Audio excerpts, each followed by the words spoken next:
So in like 2010, I believe, I had got this injury, right? I was in Charlotte, North Carolina. I was playing arena football. I was playing for the Charlotte Speed. I was running, cutting cats up, doing what I do, still farming, juking in practice. And somebody, cleat actually hit the back of my heel. I ain't think nothing about it.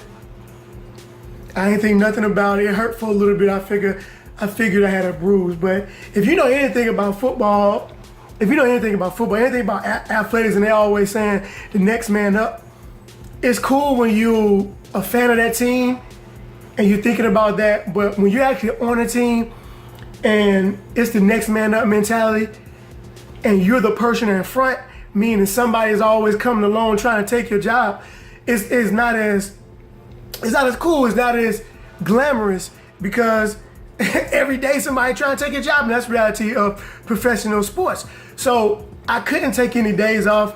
Two things. First of all, if anybody knows me, if you know me watching the video, I go extra hard all the time. I'm always finding ways to get better. I'm going 110% all the time. So I love practicing anyway, so I never miss any snaps in practice. You couple that with the fact that in the back of my mind, I'm always thinking, hey, if I take 2 days off, I take 2 plays off, then this cat gonna step in and take my job, and I ain't got no job no more, so that won't happen. So moving forward, I kept practicing, never stopped. And it got so bad to the fact that I limped all the time. Limped so bad, I could barely walk after practice. I played every game, could barely walk. I end up having, instead, you know how you walk, like if this your foot, look at my broke finger, let me use this hand. So if this your foot, you go heel toe, heel toe. I had to actually turn my foot out and walk on the outside of my foot here like this, just so I could minimize the pain.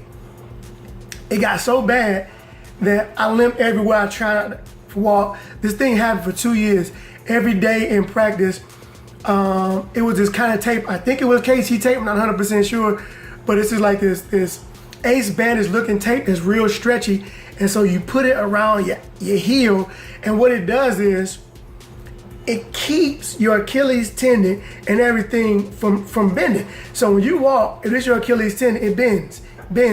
With this tape, it minimizes that bend. So now I'm walking, I'm running, and my foot stopped even bending, but never missed a practice. For 2 years this happened. So it happened so long, I ended up leaving the Carolina Speed and coming back and still facing the same injury. And so so eventually I was like, okay, this is ridiculous. I finally went to the doctor in the off season and realized I had bone spur, heel spur. I had 2 things.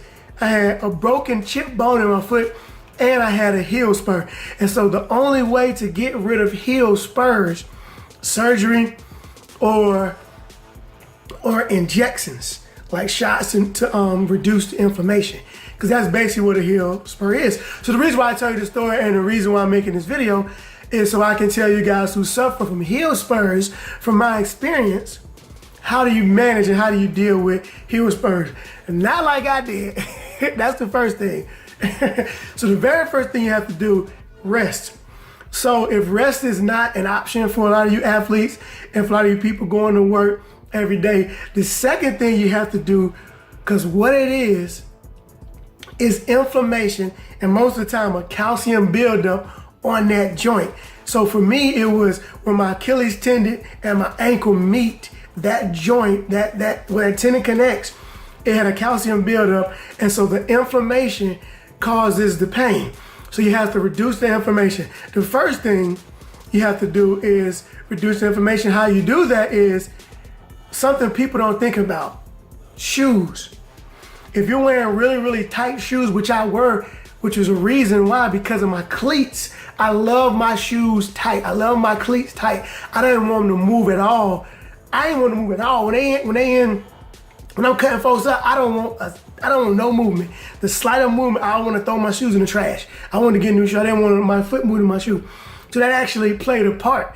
So if you're going to work, and ladies, if you got heels on, and fellas, if you're wearing any kind of shoe that's hugging the back of the heel, take them off, switch shoes.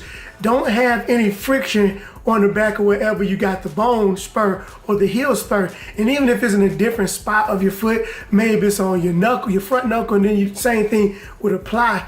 You don't want to get rid of that friction and rubbing against it, because that will cause inflammation, that will cause pain on the nerve endings in your foot. First thing. Second thing, if it's any pounding, pound.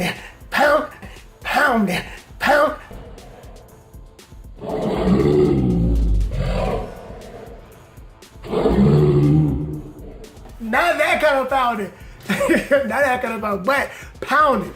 For example, if you run a lot and your heels, you run a lot and your heels, you know, you're supposed to run heel toe. So when your heel is hitting the ground, that kind of,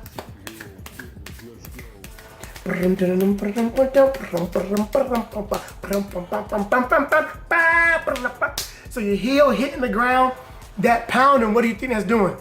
That's causing the pain, that's causing the inflammation, it's causing the aggravation. Stop the pounding. So if you're working out, stop box jumping, stop running, stop sprinting as much. If you have to, do what you gotta do. But if you can minimize it, it'll help the heel spur reduce. Because you can't get it to go away, but you can have it reduced. I done had it reduced since 2012 and I haven't had things come back now, but I do notice it from time to time, and I do these same things to get that calcium buildup to reduce and get rid of the inflammation and things that's causing the inflammation. So the pounding and the friction and rubbing against it, of course, anything hitting it, anything pounding is gonna add. So stop running. If you wanna do cardio, rowing is great, burns tons of calories. Stair stepper, same thing. And also cool with the stair stepper too is you can actually step on your toe and ball of your feet each time. You don't have to hit heel toe with the stair stepper. And you can ride the bike, of course, and I will eliminate some of the walking as well. The last thing on the SADS, ibuprofen will help, but then also icing the area. So with this particular area, how you want to ice it is you want to use an ice cup. So you take a styrofoam cup, fill that jank up with some high quality H2O, freeze it, then you'll peel the top portion of the cup off, and then you'll basically have ice full of cup ice where you can actually hold the bottom, and then you just rub it on the infected area, 15 minutes, no more than 20, and you'll do it 3 times a day. And it'll help it go away. Now, once it go away, you gotta continue to always pay attention. And once you feel it coming back, and start implementing the things I just told you in this video. Don't be stubborn like me, man, and end up walking crooked for 2 years. And I walked crooked so long, my hip ended up turning out, and I had a whole nother host of problems. Don't be like me, man. I'm like Jay-Z, CJ to death, so hopefully you won't have to go through that. I'm sharing y'all so y'all don't have to go through the same thing. If you got bone spurs, heel spurs, bone spurs, not the San Antonio Spurs, but bone spurs, heel spurs. All right, man. Hopefully you got something from this video. But like always, baby, don't be stingy with your gains, brother. Share my video. Like, thumbs up button, comment. Let me know what y'all want me to talk about. Tell me you like it, you love it, or you hate my black ass. Whatever it is, comment, man. And subscribe. I'm up to like 360. I'm trying to get like 400 and 500. It's your boy, CJ Washington. Junior. Richard T. With the wavy heels. And grind it out. I know it. That's what I'm saying. Yeah.